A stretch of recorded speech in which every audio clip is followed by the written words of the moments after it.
Absolutely. I think this is such a crucial subject.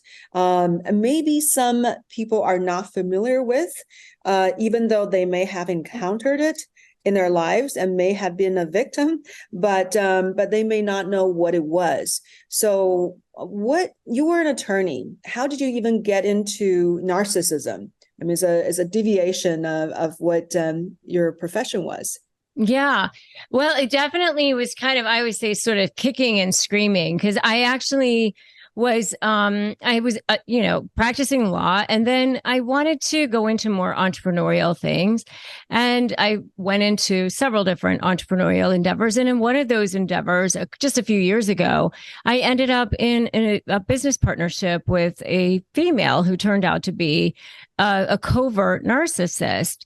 And I was still practicing law part-time at the time. So I was practicing law part-time, and then I was also in this other business partnership with this female covert narcissist.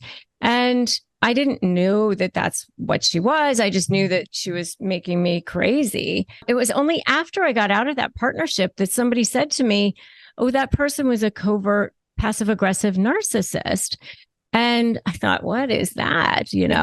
So I started reading about it, and I thought, oh my God, that is exactly what this person is.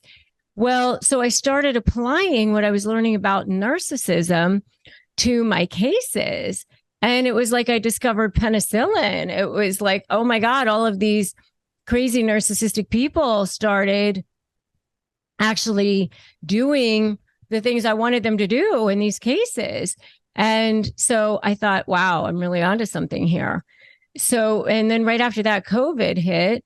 So I started actually doing some videos on how to negotiate with a narcissist on YouTube.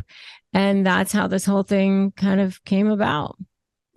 So you have some particular methods of dealing with narcissists. Maybe first telling the audience, what is a narcissist and what is a covert narcissist?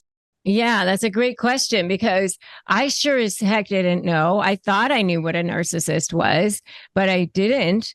I mean, I had practiced law for a really long time, and I certainly heard the word thrown around, but I thought a narcissist was like a male, sort of misogynistic, big mouth guy who filled the room and demanded the best tables in the restaurant and told everybody how great they were. But that is not really what a narcissist is. And it's not a person who just says something good about themselves either. That doesn't make you a narcissist. And it doesn't make you a narcissist if you're confident about yourself. That's a good thing. You should have confidence in yourself.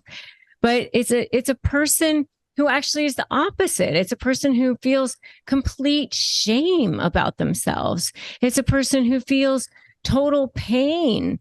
And so this is a person who feels totally empty inside. And so they have to get all of their feeling of value from external sources. And it's like they have a black hole deep inside of them and this big, huge void inside of them. And so they want to get all of their feeling of value from outside sources. It's a spectrum. So at the end of the spectrum is narcissistic personality disorder. And, but, there's this need to fill this black hole. And so what happens is they suck all of this energy from people around them. So it's either big houses, money, cars, anything they can do to fill their ego, or it's going to be manipulating people, degrading people, treating people poorly, so they fill their ego that way too.